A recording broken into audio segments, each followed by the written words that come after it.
Yo lo que no conocía bien a este demonio que tengo atrás de mí. La Flor de Peo, más conocida como mala madre drogadicta alias la prostituta de la dictadura. Si bien es una herramienta de la dictadura, yo no conocía bien su historial. Su historial es bien oscuro y profundo. Y he sacado varias conclusiones de esto. Aclarar, es el último video que voy a hacer de esta señora, no voy a volver a hacer un video más. ¿Sabía usted que ella trabajó para Sandro Castro? ¿Sabía usted que ella dice que Sandro Castro no tiene nada que ver con la dictadura? ¿Sabía usted que ella dice que Sandro Castro es un joven emprendedor súper humilde? Lo cual me lleva a plantearme varias dudas, como por ejemplo, ¿cómo Sandro Castro consiguió los más de 5 bares que tiene en Playa? ¿Acaso los hizo luchando honradamente, por ejemplo, como lo hace, no sé, un panadero que decide no robarse el pan en Cuba? ¿O será que gracias a que una mafia en el año 59 robó propiedades, él obtuvo esos bares? ¿O cómo se consiguió el Mercedes en el cual él se hizo viral hace tiempo? ¿Fue yendo como un médico esclavo a un país del tercer mundo como los utiliza la dictadura para con no sé cuántos años de misión lograr comprarse un Mercedes? Cuando todos sabemos bien que todo ese dinero se queda con ello la dictadura y solo le da moneda nacional a esos doctores. Y por un lado ella blanquea la imagen de Sandro Castro, que es un mafioso que tiene a su disposición el monopolio de la fuerza en Cuba. Es decir, que puede desaparecer a quien sea y no pasa nada. Básicamente es un dios Sandro Castro en Cuba. Y ella blanquea la imagen de un mafioso. Y por otro lado tilda a Alexander Otaola de psicópata narcisista y que su programa es un show de envenenamiento solo porque Alexander Otaola decide voluntariamente denunciar a quienes contribuyen a la dictadura y a la propia dictadura.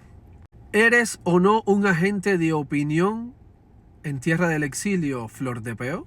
Lo que me lleva a una conclusión. La dictadura sabe bien que el inicio de su caída empieza desde los Estados Unidos, principalmente desde la Florida, Miami. El 11 de julio, gracias a las políticas de Donald Trump, el pueblo tuvo la oportunidad de señalar a la dictadura como el principal responsable de su decadencia. Y como la dictadura sabe bien que el inicio de su caída solo empieza desde aquí, aplicó la estrategia divide y vencerás. Por supuesto, con ayuda de la administración demócrata, tú logras facilitar las visas para que cubanos que sean instrumentos de la dictadura lleguen a los Estados Unidos. Crearás un estado de opinión pro dictadura. Eso trae consigo que la comunidad cubana se fracture. Por eso existen personas que están en contra de Otaola, por eso existen personas que son demócratas, cubanos recién llegados, que no quieren que salga Donald Trump y que lo único que desean es viajar a la isla para alimentarse y aprovecharse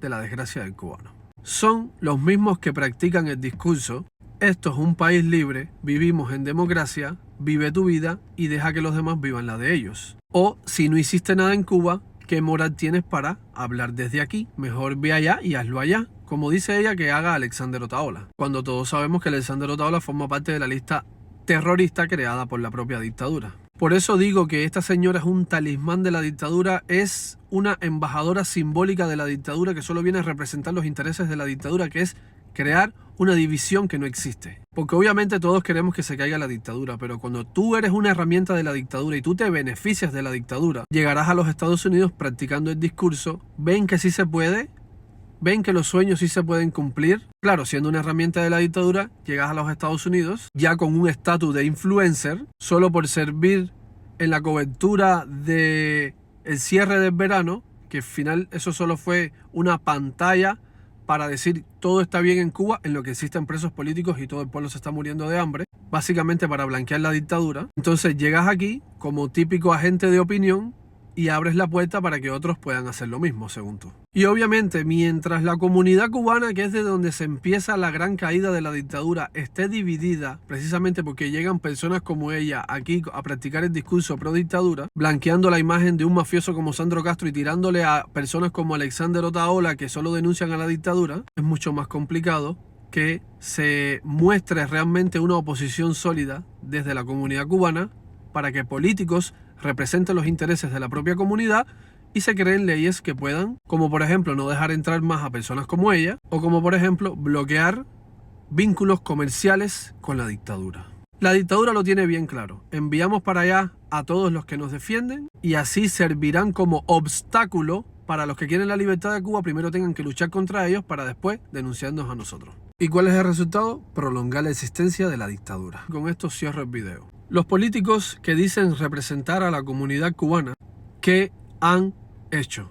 Más allá de sentarse en una oficina con traje de corbata y cobrar de nuestros impuestos. ¿De qué vale destinar fondos para un proyecto que sea que el internet en Cuba sea mucho más accesible cuando personas como esta entran a los Estados Unidos? Personas que vienen a blanquear la imagen de un mafioso como Sandro Castro y a la misma vez tirarle a quien denuncia a la dictadura. Por último, libertad para los presos políticos, y cada vez que llegue una persona como ella a tierra del exilio es un triunfo para la dictadura, por supuesto, pero jamás vamos a resignarnos, jamás nos vamos a doblegar. Aquellos que quieren la libertad de Cuba, tenemos el beneficio de ser respaldados por la justicia divina.